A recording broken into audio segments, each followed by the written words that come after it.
2023 मध्ये 29 जुलै वार बुधवार या दिवशी गुरुपौर्णिमा आलेली आहे। मग गुरुपौर्णिमेनिमित्त जर आपल्याला 21 दिवसांची सेवा सुरू करायची असेल तर 9 जुलै पासून आपल्याला सेवेला सुरुवात करायची आहे। 9 जुलैला आपल्याला संकल्प करून पारायणाला सुरुवात करायची आहे। स्वामी चरित्र सारामृताच्या पारायणाला कोणतीही पूजा मांडणी करण्याची गरज नाही, पण तुमचं घर मोठं आहे, तुमची पूजा मांडणी करण्याची इच्छा आहे तर नक्कीच तुम्ही पूजा मांडणी करू शकता आणि त्या पूजा मांडणी समोर बसून तुम्ही 21 दिवसात 21 पारायण करू शकता। पण घरात लहान मुलं आहेत, घर छोटं आहे, घरातली सगळी कामं सांभाळून तुम्ही सेवेसाठी वेळ काढता आणि त्यातली त्यात सेवा करता, तर पूजा मांडणी न करता अगदी देवघरासमोर बसून तुम्ही पारायण केलं तरी सुद्धा चालू शकतं। पूजा मांडणी करून तिथे आपण वाचन केलं तरी सुद्धा आपली ती सेवा महाराजांपर्यंत पोहोचणार आहे आणि देवघरासमोर बसून जरी आपण सेवा केली तरीही ती सेवा महाराजांपर्यंत पोहोचणार आहे। पूजा मांडणी केली म्हणजेच आपल्याला सेवेचा अनुभव येतो का, असं अजिबात नाहीये। कोणत्याही सेवेचा पारायणाचा अनुभव कधी येतो, ज्या वेळेला आपण ती सेवा अंतःकरणापासून करत असतो। स्वामी आपल्या हाकेला कधी प्रतिसाद देतात, स्वामी आपली प्रार्थना कधी ऐकतात, जेव्हा आपण अंतःकरणापासून स्वामींना हाक मारतो। तुम्ही दिवसभर पूजा पाठ करताय, खूप मोठी पूजा मांडणी केलेली आहे, पण ते पारायण करताना अगदी 1 मिनिट सुद्धा तुमचं मन स्थिर नाहीये, सेवेमध्ये तुमचं लक्ष नाहीये, तर त्या सेवेला काहीही अर्थ नाही। या उलट तुम्ही दिवसभरामध्ये फक्त 1 अध्याय वाचा, 21 दिवसामध्ये फक्त 1 पारायण पूर्ण करा, पण रोज तो 1 अध्याय वाचन करत असताना मनापासून वाचा, नक्कीच स्वामी सेवेचा तुम्हाला अनुभव येईल। आणि इथे एक गोष्ट लक्षात घ्या, देव हा भक्तीचा विषय आहे, भीतीचा विषय नाहीये। त्यामुळे कोणतीही सेवा करताना, स्पेशली कोणतंही पारायण करताना त्या पारायणाच्या नियमांना अजिबात घाबरू नका। पारायणाच्या नियमांच्या भीतीमुळे बरेच जण सेवा करण्याची इच्छा असूनही सेवा करत नाहीत। जे नियम आहेत ते आपल्यासाठी आहेत। कोणतंही पारायण करताना, सेवा करताना एकच गोष्ट लक्षात ठेवायची, या नियमांपेक्षाही मोठी माझी महाराजांवरची श्रद्धा आहे, माझी खरी भक्ती आहे आणि मी किती अंतःकरणापासून रोजचे अध्याय वाचतेय, रोजचं पारायण करतेय हे महाराज बघणार आहेत। जेव्हा तुम्ही अंतःकरणापासून महाराजांना हाक माराल म्हणजे रोजचे पारायण करणार, नक्कीच त्या सेवेचा तुम्हाला अनुभव येईल आणि 100% काय 1001% महाराज तुमच्या हाकेला प्रतिसाद देतील। फक्त शुद्ध अंतःकरण आणि खरा भक्तिभाव महत्वाचा आहे। 9 तारखेला सकाळी सर्वप्रथम देवपूजा करायची आणि त्यानंतर संकल्प करून सेवेला सुरुवात करायची आहे। बरेच जण काय करतात की घरातली देवपूजा वगैरे काहीही केलेली नसते आणि डायरेक्ट सेवेला सुरुवात करतात, पण असं अजिबात करायचं नाही। कोणतीही सेवा सुरू करत असताना किंवा कोणताही सणवार जरी असेल तर सर्वप्रथम देवांची पूजा करायची, देवांना नैवेद्य दाखवायचा आणि त्यानंतर जी काही सेवा पारायण आपण करत आहोत त्या सेवेला आपल्याला सुरुवात करायची आहे। नाहीतर देव पारुष आहे आणि तुम्ही सेवा करताय तर हे योग्य नाहीये। त्याच्यामुळे देवपूजा झाल्यानंतरच संकल्प करायचा आहे। संकल्प करण्यापूर्वी आचमन करायचं आणि त्यानंतर संकल्प करायचा। आचमन केल्याने आपल्या मनाची व शरीराची शुद्धी होते आणि पारायणामध्ये आपलं मन एकाग्र होतं, आपलं मन इतरत्र भटकत नाही। त्यामुळे आचमन करणं महत्वाचं आहे संकल्प करण्यापूर्वी।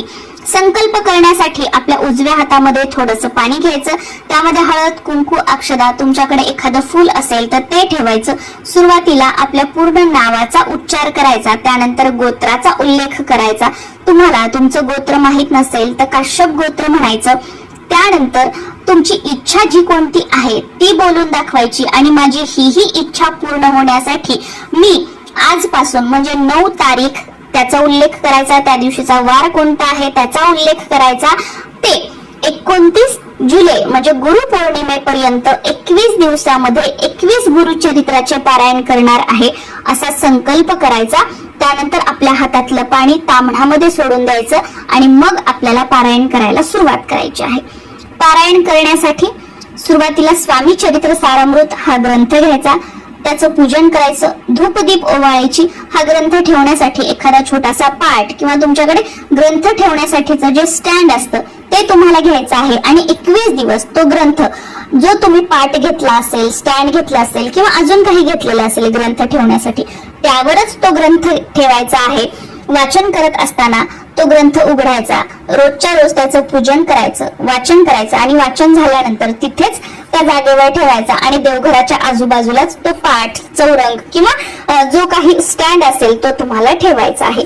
पहिल्या दिवशी संकल्प झाल्यानंतर लगेच तुम्ही पारायण केलं तर अतिशय उत्तम. पहिल्या दिवशी सकाळी जितक्या लवकर तुम्हाला वाचन करता येईल, त्या दिवशीचं पारायण करता येईल ते करून घ्यायचं आणि दुसऱ्या दिवशीपासून दिवसभरामध्ये जी कोणती वेळ तुम्हाला पारायण करण्यासाठी योग्य आहे, ज्या वेळेत तुम्ही अगदी म्हणजे मनामध्ये कोणतेही प्रश्न नाही, कामासाठी मध्ये मध्ये उठावं लागणार नाही, कोणी आवाज वगैरे देणार नाही, तर अशी दिवसभरातील एखादी वेळ असेल तर त्या वेळेमध्ये दररोज 21 दिवस तुम्ही स्वामी चरित्र सारामृताचं वाचन करू शकता. दिवसभरामध्ये कधीही, पण आज सकाळी पारायण केलं, उद्या दुपारी केलं, परवा संध्याकाळी केलं असं अजिबात करू नका. एकच वेळ 21 दिवस पारायणाची ठेवण्याचा प्रयत्न करा. कारण एकच वेळ, एकच जागा, एकच आसन जर आपण कोणत्याही सेवेसाठी ठेवलं तर त्या सेवेचे आपल्याला तितक्या लवकर रिझल्ट अनुभवायला मिळतात. एखाद्या दिवशी जर काही अचानक अडचण आली, कुठे बाहेर वगैरे जावं लागलं तर सकाळचं पारायण तुम्ही दुपारी केलं किंवा सायंकाळी केलं तर चालू शकतं. फक्त रोज रोज असं करू नका, एकच वेळ ठेवण्याचा प्रयत्न करा. आता ज्यावेळी आपण वाचनाला सुरुवात करतोय तर सर्वप्रथम देवासमोर दिवा लावायचा किंवा तुम्ही पूजा मांडणी केली असेल तर देवासमोर सुद्धा दिवा लावायचा आणि जिथे पूजा मांडणी केलेली आहे तिथे सुद्धा दिवा लावायचा. मी पर्सनली कोणतंही पारायण करत असताना एक तेलाचा दिवा लावते आणि एक तुपाचं निरांजन लावते. तुम्हाला हवं असेल तर तुम्ही तुपाचं निरांजन लावू शकता, नाही तर फक्त तेलाचा दिवा आणि जी काही तुम्ही अगरबत्ती, धूप लावता ते लावायचं आहे. बसण्यासाठी आपलं आसन घ्यायचं आणि वाचनाला सुरुवात करायची आहे. स्वामी चरित्र सारामृतामध्ये एकूण 21 अध्याय आहेत. तर स्वामी चरित्र सारामृताचं एक पारायण म्हणजे काय, तर एकाच जागेवर बसून एकाच वेळी मध्ये न उठता, मध्ये कोणाशीही न बोलता संपूर्ण 1 ते 21 अध्याय वाचन करणे याला म्हटलं जातं स्वामी चरित्र सारामृताचं एक पारायण किंवा एक पाठ. तर आपल्याला याप्रमाणे दररोज पूर्ण 1 ते 21 अध्याय एकाच जागेवर बसून मध्ये न उठता, मध्ये कोणाशी न बोलता आपल्याला वाचन करायचे आहेत. म्हणजे रोजचं आपलं हे एक पारायण याप्रमाणे 21 दिवसात आपल्याला 21 पारायण करायचे आहेत. आता इथे बरेच जण विचारतात की समजा सकाळी 7 अध्याय वाचले, दुपारी 7 अध्याय वाचले आणि संध्याकाळी 7 अध्याय वाचले, याप्रमाणे रोजचं पारायण केलं तर चालतं का? तर बघा, नाही. 21 दिवसामध्ये आपण 21 पारायण करतोय तर ते संपूर्ण 21 अध्याय एकाच जागेवर बसून आपल्याला वाचन करायचे असतात. जर तुम्हाला तुमच्या वेळेनुसार पारायण करायचं असेल तर तुम्ही संकल्प वगैरे काहीही करू नका आणि जशी जमेल तशी स्वामी सेवा करण्याचा प्रयत्न करा. आता या 21 दिवसामध्ये तुम्हाला नॉनव्हेज वर्ज्य करायचं आहे. आता इथे बरेच जण म्हणतात की आम्ही नॉनव्हेज खात नाही पण आमच्या घरातील इतर मंडळी नॉनव्हेज खातात, तर मग काय करायचं? तर तुमच्या घरातील इतर मंडळींना सुद्धा तुम्ही सुरुवातीला रिक्वेस्ट करा. त्यांनी जर ऐकलं तर ठीक आहे, नाही ऐकलं तर त्यांना नॉनव्हेज वगैरे खाऊ द्या, तुम्ही मात्र खाऊ नका. आणि समजा तुम्हाला नॉनव्हेज बनवावं वगैरे लागत असेल तर अशा वेळेला काय करायचं, त्या दिवशी सकाळी लवकर उठायचं, सकाळीच आपलं पारायण उरकून घ्यायचं आणि त्यानंतर मग त्या गोष्टी बनवणं वगैरे ज्या काही गोष्टी असतील त्या तुम्ही करू शकता. पण नॉनव्हेज बनवून वगैरे त्यानंतर वाचन मात्र करू नका, कारण संकल्पयुक्त आपण ही सेवा करतोय आणि ही सेवा, हे पारायण आपण देवावर उपकार म्हणून नाही करत आहे, आपण आपल्या स्वार्थासाठी करत आहोत, आपल्या इच्छा पूर्ण होण्यासाठी करत आहोत. त्यामुळे थोडेसे एफर्ट्स तर आपल्याला नक्कीच घ्यावे लागतील. दुसरा नियम म्हणजे परान्न घेऊ नका, म्हणजे दुसऱ्यांच्या घरचं खाऊ नका.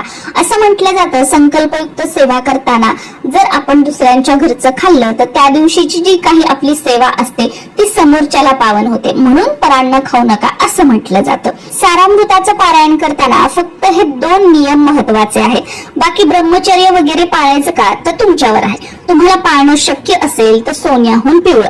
पण या 21 दिवसामध्ये सारामृताचं पारायण करताना ब्रह्मचर्य वगैरे पाळण्याची काहीही आवश्यकता नाही. रोजचं पारायण पूर्ण झालं म्हणजे 1 ते 21 अध्याय वाचन करून झाले की त्यानंतर महाराजांना म्हणजेच ग्रंथाला गोडाचा किंवा एखाद्या फळाचा नैवेद्य दाखवायचा आहे. साखर, खडी साखर किंवा तुमच्या घरामध्ये जे कोणतं फळ असेल त्याचा नैवेद्य दाखवायचा. त्यानंतर आरती करायची आहे. सुरुवातीला गणपती बाप्पांची आरती करायची, सुख करता दुःख हरता, आणि त्यानंतर स्वामींची आरती करायची आहे.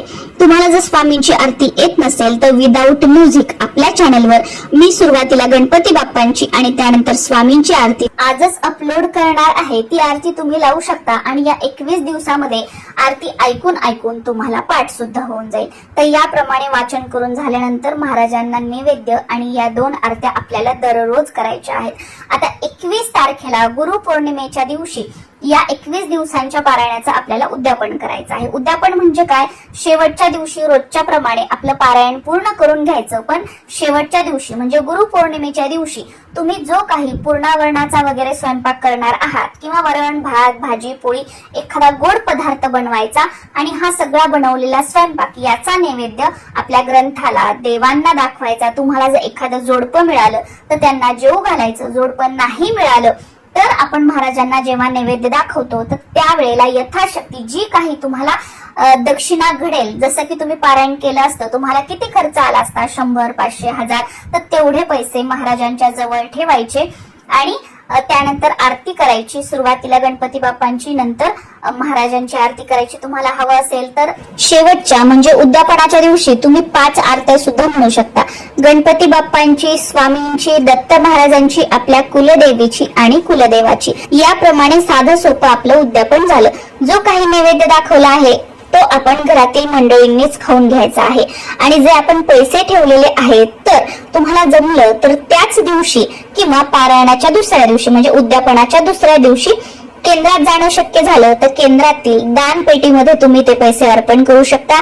किंवा केंद्रामध्ये जर नाही जाणं झालं, तुमच्या घराच्या आजूबाजूला कुठे दत्त मंदिर असेल तर दत्त मंदिरामध्ये दान पेटीमध्ये ते पैसे तुम्ही अर्पण करू शकता. किंवा दत्त मंदिर जरी नसेल तर कोणतंही मंदिर असेल तर कोणत्याही मंदिरामध्ये दान पेटीमध्ये तुम्ही ते पैसे टाकू शकता. आणि ते पैसे टाकताना हे पारायण मी 21 दिवसांचं केलेलं आहे आणि त्या निमित्ताने त्याचं उद्यापन म्हणून मी हे दान पेटीमध्ये अर्पण करत आहे. माझी ही इच्छा आहे, तुमची जी कोणती इच्छा आहे ती बोलून दाखवायची आणि ती पूर्ण झाली असेल तर त्याबद्दल कृतज्ञता व्यक्त करायची. आणि 21 दिवसात अजूनही तुमची इच्छा पूर्ण झालेली नसेल तर महाराजांना प्रार्थना करायची की या 21 दिवसात जी काही सेवा केलेली आहे ती मी मनापासून केलेली आहे, माझ्या या सेवेचा स्वीकार करा. ही सेवा करत असताना काही चूकभूल झाली असेल तर मला क्षमा करा आणि माझी ही इच्छा लवकरात लवकर पूर्ण करा. स्वामींकडे परत एकदा प्रार्थना करायची आणि या प्रकारे आपली 21 दिवसांची सेवा उद्यापनासहित पूर्ण झालेली आहे. आय होप या सेवे